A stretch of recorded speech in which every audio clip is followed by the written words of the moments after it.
Hi everyone, so up till now most of my videos have been on the 3x3 Rubik's Cube. Actually all of my videos have been on the 3x3, but today I thought I might do something different and talk a little bit about the 2x2.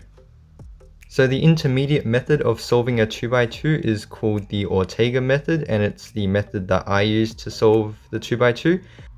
The method consists of 3 steps and it only has 12 algorithms, so it's quite easy to learn, especially if you've solved a 3x3 before, and if you already know 2-look OLL and 2-look PLL, this will be really easy for you to learn. So the first step for the ORTEGA method is making one side, so not necessarily the whole layer, but at least one side color all the same. So in this case, just looking around, either green or orange looks pretty good. And that's another thing about 2x2 ORTEGA method, is that you should be able to start on any color. So because there's no F2L, color neutral is actually really easy to achieve on a 2x2. So in this case, orange actually looks quite good because I noticed that I can insert this corner into here in 3 moves, and that actually makes the first side. So here's another example of making the first side. So first, looking at this cube, green actually looks like a good starting face, but if we look closer, orange actually looks nicer because it can actually be solved in 2 moves. And that's the next thing about solving the first side, is that you want to try and be efficient. So in this case, I noticed that there's already a 2x1 bar here, and I noticed if I do a U prime, that connects another 2x1 bar, which I could put down at the bottom here to make the first face in 2 moves. And we got really lucky here because we actually skipped OLL as well. But the general rule is that you want to try and be efficient and solve multiple pieces, multiple corners at the same time in the same sequence of moves. So the final case I want to talk about when making the first face is that when you have a corner and it's facing upwards. So in this case, I want to make the orange side on the bottom, and I have this orange piece which is flipped but needs to go here. So if you've solved this corner piece on a 3x3 before, you'd know that you might want to do something like this to reorient the corner and insert in the front like this. However, on a 2x2, that is actually not the most efficient way to go about this case. Instead, a more efficient way is to actually move the corner over here. And this way we could do an R2 to join this corner up to this corner like this, to join up this 2x1 bar, and then move it back over, and then R2 again to move it into the bottom layer. And that's a more efficient way of solving that particular case where you have the corner flipped on the top layer.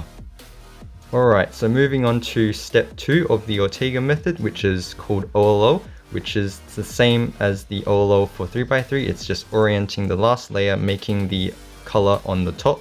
So from now on, I'll have white as the bottom color, just so that it makes it easier for you guys to recognize what case this is. So in this case, where we have one corner oriented and these corners yellows facing like this, it kind of looks like a Sune because it is a Sune, and it can be solved using the Sune algorithm for the 3x3.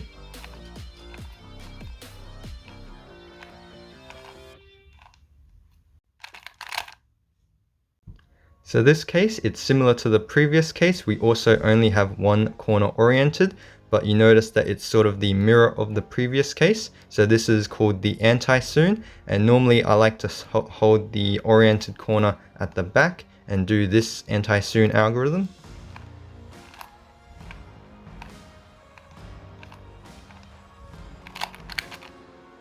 The next case is when we have the 2 oriented corners next to each other and the other 2 corners are unoriented, but they're on the side here and they're matching. So for this case, if we hold it from this angle, which is the 2 unoriented corners on the left side, we can do this algorithm, which is F sexy F prime.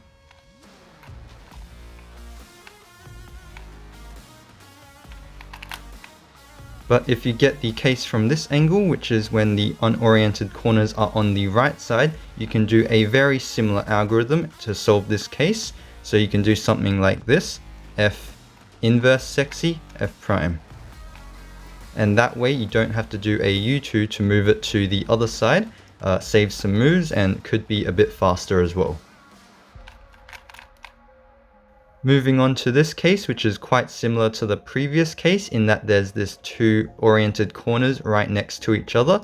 This is similar to the OLL on the 3x3, and it can be solved in the exact same way using Sexy Sledge.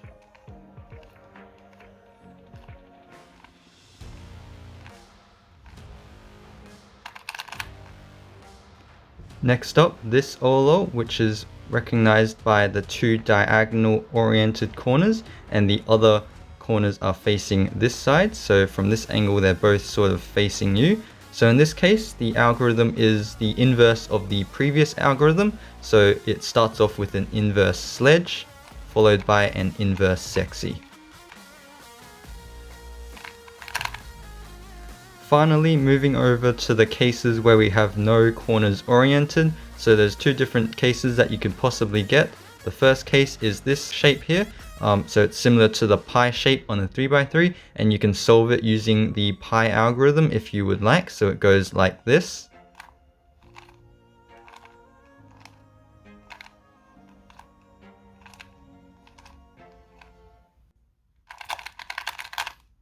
So if you have trouble remembering that previous algorithm, another way to solve this case is to use f double sexy f prime. So like this.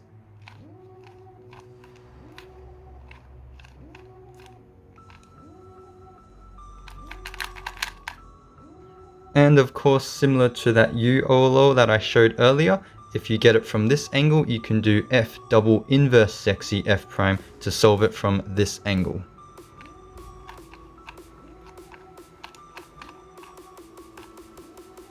So the final case is this one here, where we have no corners oriented, but we have these 2x1 bars on the front and the back of the cube.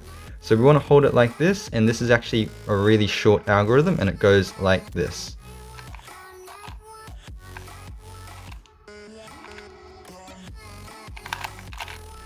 Finally, the last step of the Ortega method is to permute both layers. So I'm going to start out easy, and in this case the bottom layer is already solved, and so we're actually just permuting the last layer in this case, but you can get cases when the bottom layer is still unsolved, and in that case you'll have to permute both layers.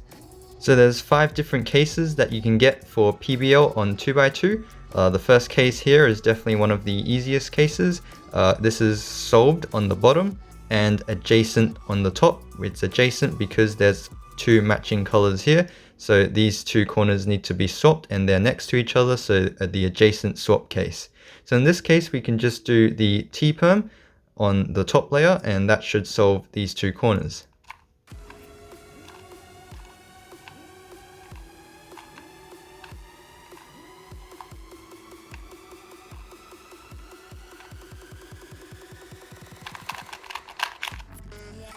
Next up we have solved diagonal. So this is the diagonal case, and it can be recognized with no matching colors on the top layer. And so once again, this can be solved using a 3x3 algorithm. In this example, we can use the Y Perm.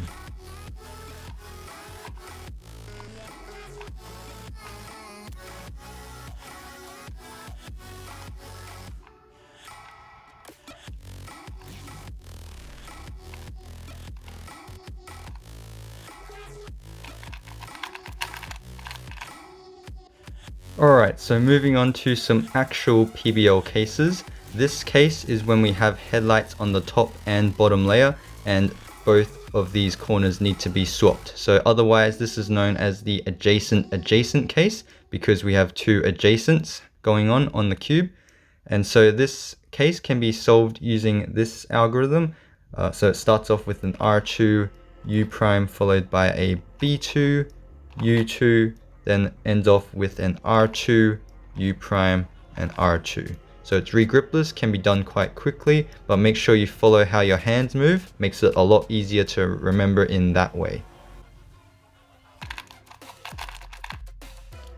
Next up, we have this case where we have adjacent on top. It's recognized by these sort of matching corners here, and no matching corners on the bottom layer. So this case is known as the adjacent diagonal case.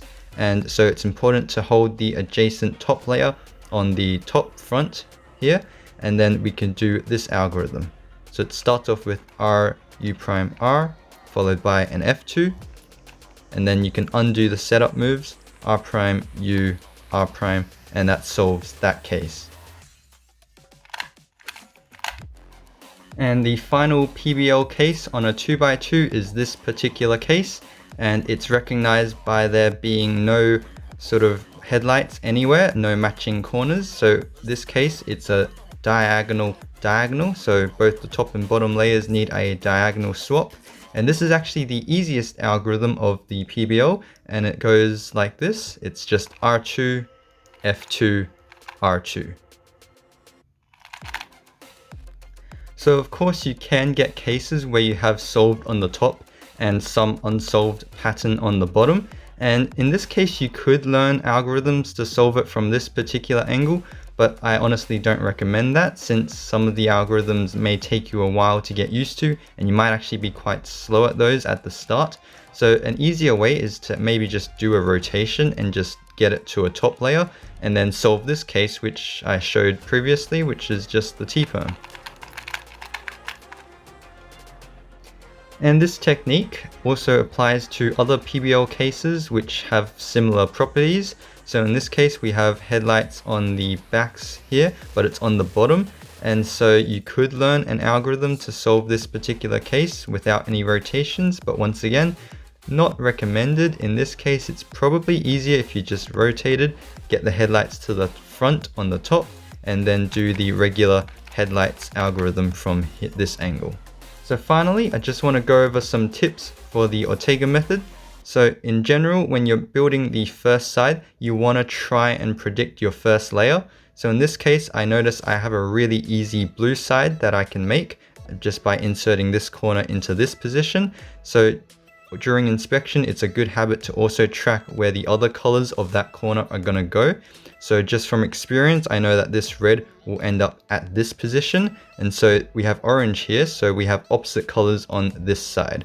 And also the white will end up on this position here. And we notice that there's yellow here, so there's opposite colors here as well. So just a general rule is if you have two sides that have opposite colors, then the bottom layer will be a diagonal swap case. And so when I insert the blue, I don't even need to look at the bottom layer anymore. I can go straight into OLL, and notice that I only have to recognize the top layer at this step. And so if I didn't predict the bottom layer, I would have to recognize the bottom layer right now. But because I predicted it during inspection, I could rotate and go straight into the diagonal algorithm. So my final tip is going to be about AUF. So for the Ortega method, AUF can sometimes be quite tricky to recognize. So in this case, we have the diagonal swap case on the top layer, and usually it's quite difficult to recognize AUF from here, but as long as you know what you're looking for, you should be fine. So in this case, just remember that the front left corner here is going to stay there. And so after I do the diagonal swap, this is going to be the green side. Now notice that green belongs on the left side here. So I need to do a U move after the diagonal case to solve AUF.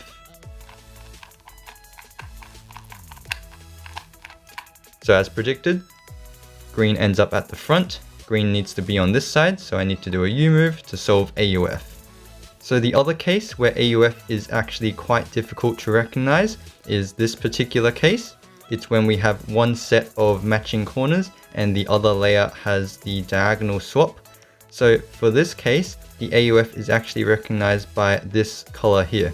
So because this is green, green is actually going to end up at the front here.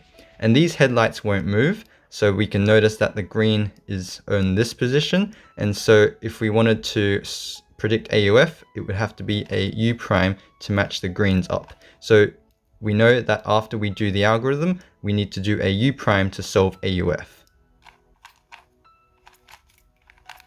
So as predicted, green ends up over here, green ended up here as well. So we needed to add a U prime, and that solves the cube. Alright, so that's it for the Ortega method tutorial. If you have any questions about anything in this video, feel free to leave a question in the comment section below. You can also message me on social media. Links to those will be in the video description. If you learned something new, like the video. Please subscribe if you want to see more similar videos, and share these videos with people who are interested in 2x2 or who want to learn the Ortega method. I appreciate everyone's support. Thank you guys very much for watching, and I'll see you guys very soon.